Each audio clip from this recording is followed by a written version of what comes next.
Hey everyone, welcome back to VO Booth. Remember when I said earlier that the story was going to pick up in this episode? I lied. I completely forgot that there's still a little bit more exposition and instructional things that go on in this video. So yeah, as you can see, when you go to the job, you pretty much have to go to the job boards to see whether or not there are more missions. And as of right now, there are no more missions. That tutorial mission will be the last mission we'll have for the next, I'd say 30 minutes or so. It'll still be, actually, no, I just lied about that too. There is a mission coming up. It's not a mission you have to go to the board for, but it's just a story mission that just naturally happens, as you'll see.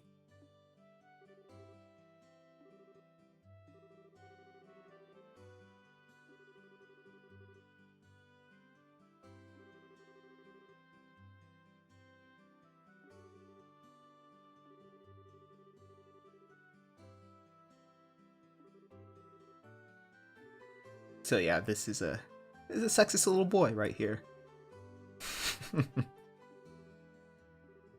I do like these two. I mean, I don't like these two characters that much. They're not as funny as that other little kid that we talked to in episode 1.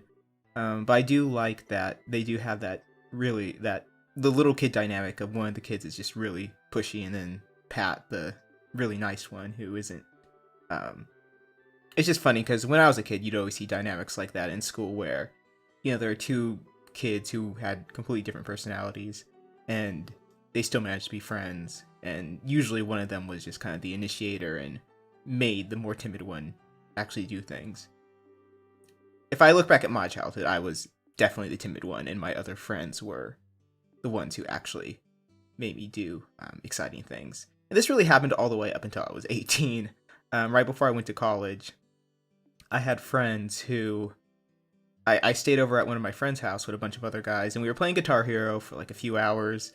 And then one of them was telling me, hey, we should go to Carl's Jr. Jack in the Box. I think it was Jack in the Box. We should go to Jack in the Box and, just get food. And it was like, at this point, it was like 12 a.m., 1 a.m. And I told them, like, oh, my mom doesn't want me to. My mom said before I came over here, she doesn't want me going out like past 12. They were like, yeah, but Tyrone, your mom isn't here right now. And it was just a really defining moment for me because I was like, oh yeah, my mom won't know if I completely disobey her and go out. So, and also keeping in mind, we didn't live in exactly a super safe neighborhood. Well, I mean, we kind of did, but not. It was kind of in the middle there. So my mom had every right to tell me not to go out past 12. But yeah, yeah. I always said, I think in the past LPs we've done, when I was doing LPs with Justin, I did mention that I always wanted to focus more on gameplay more than telling personal stories, but there isn't really a whole lot going on right now. Except for this, they're getting a recipe book, which in this game you do have, I guess you would call it a crafting system. I really wouldn't, but basically as you travel, any food you eat, you pretty much just gain a recipe book, like a recipe for it. And there are raw materials you can gather either at stores or in the field that you can use to make these food items, which just act as healing items, and they have certain buffs with them as well, like, our low cure statuses. And the reason these meals are actually pretty useful is because the cost of the raw materials together tend to make them a lot less expensive than just buying healing items. I can't even remember what the healing items in this game are. The bombs. They're a lot they're a lot less expensive to buy than the bombs. And sometimes they have, just overall better effects, and they'll heal more or something. So it's definitely worth it to try to gather recipes and try to figure out which recipes are less expensive to make in comparison to like how much they'll heal. But yeah, it's kind of like a blue magic system, except instead of magic, it's food. And I'm going off the blue magic rules of you have to have an attack hit you before you learn the magic. Really forget I said any of that though, because blue magic has nothing to do with this. I was just making a very weak comparison to the recipe book and how when you eat something, that's how you learn the recipe for it. And so here I'm kind of buying, you can see the different stats on the screen. You'll see here that I'm just buying, I'm trying to figure out what's the most efficient thing to buy with what little money I have. So none of them have boots, and so I just bought like 2 cheap boots that will just boost their defense by 2, I believe. So you can see on the status screen, each of the characters has a different, I think right here I show off their different stats. So, oh no, I don't. At some point in one of these videos, I do pause and just show off the different stats that each character has. So yeah, there's new dialogue here after every major event. It's, I guess, again, this is why this game must have taken so long to translate, just because there's just so much dialogue. I mean, you can see there are quite a few townspeople in the town. And each of their, and after you do this bracer thing, like they each have something different to say.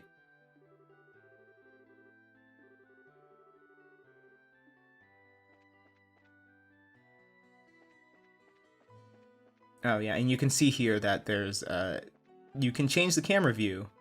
I think you can adjust the sensitivity of like how fast the camera moves, because it's really kind of jerky. If you have it at a high sensitivity, like I mean I have it at a pretty high sensitivity right now in the video. It's definitely something that it didn't make me feel sick, but it was definitely like if I did it too much, I'd have to kind of like try and slow down and not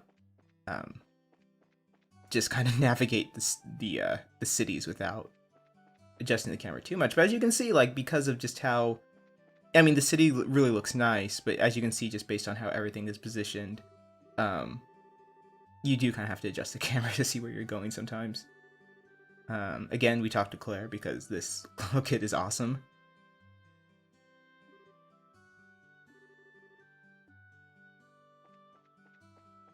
Oh, and here I completely forget what I'm supposed to do.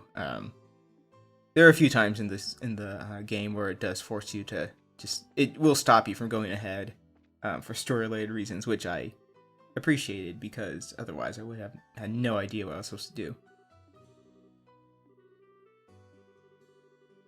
So yeah, this is pretty much the start of the next mission. It's really not as it's not much different than the mission before, to be honest. It just has some story stuff related to it.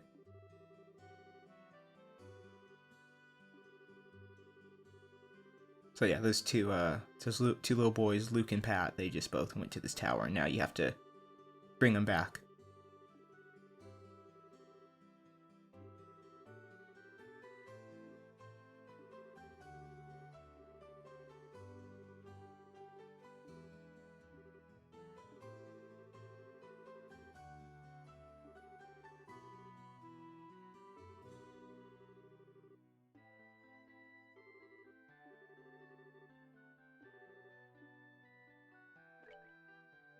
Oh yeah, so if you it depends on what controller you're using, but if you just press start, you can get a map to whatever city you're in, which is actually really useful because each of these cities is, I mean, you can see the city's not super large, but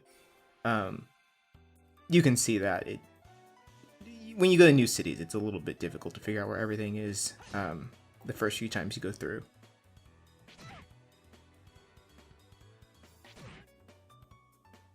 So yeah, as you can see, these battles aren't super interesting. They're a lot like the battles we fought down the sewer.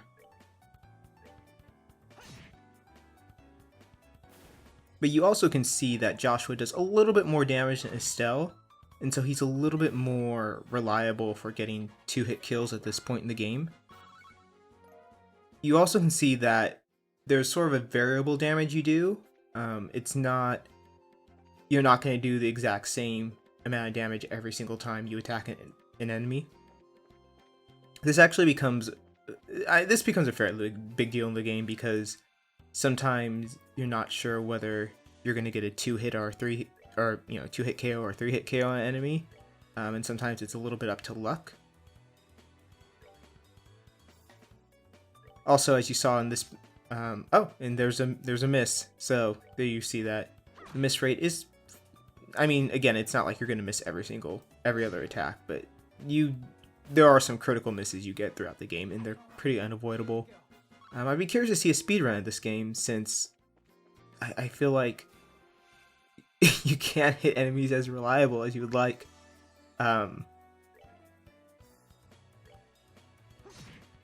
Yeah, so there he does 66 damage as opposed to 60, or I don't know exactly which what's a high roll and what's a low roll when it comes to like damage, you know, damage modifiers, but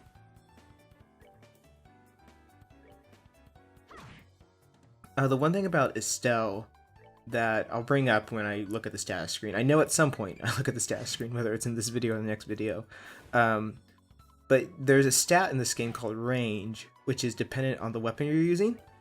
And so it's a little hard to tell because I'm getting right up close to these enemies. But Joshua has a range of 1, where he can only attack enemies that are 1 square away from him. Like basically the square right next to him. Whereas Estelle can attack an enemy even if there's a square between them. So she actually, later in the game, she gets a move that's actually really useful because she can hit multiple enemies. And she also has a range of 2, and so it helps a lot that she can take out, or she can do damage to a bunch of enemies at once. Maybe not, her attack isn't quite as powerful as Joshua's, but she can soften a lot of enemies up for the sake of having other party members finish them off. And one useful thing in this game, though, is that you can pretty much run from any enemy. I don't recall ever not being able to run. So it's really useful if you're just trying to get through an area and you just accidentally run into a monster.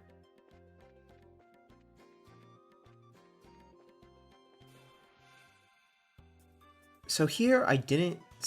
earlier you saw I got a preemptive strike against certain monsters because I snuck up behind them. Sometimes it doesn't always work. I think you have to hit them at a really, really particular angle. Because as you saw when I went up against that plant monster, I was sort of... I think Estelle, like, her arm touched it, not necessarily, like, the front of her body. So it's not... You kind of have to be really careful if you're trying to sneak up on an enemy. And as you saw, an enemy right there just snuck up on me. Except then I snuck up on it after running away. So it's definitely really helpful to get preemptive strikes, just because they'll save you a lot of health in the long run, especially if you're grinding or you have a long path ahead, because as you can see here, you get a lot of extra, well, you get like 1 extra turn, but it matters a lot, especially in this stage of the game, because as you can see, I was able to knock out, 2/3 of the enemies without, being touched at all. And I don't think Josh, he's not in range for this, so that little guy's gonna get off an attack. Oh wait, no, so you can, I pretty much was able to do that battle without taking damage, just because I got a preemptive strike, whereas I probably would have taken, I probably would have had to heal after this if, oh no, there's me checking that rock, because it looks so conspicuous, but there's nothing in it. And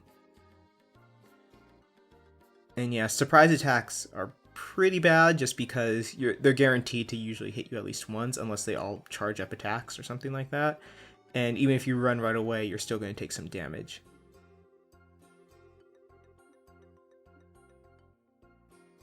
You also can actually change who's your lead character on the map based on the party order. You can actually change in the menu, and it doesn't change anything as far as I know. It's just, if you want Joshua to be walking instead of Estelle, then you could do that.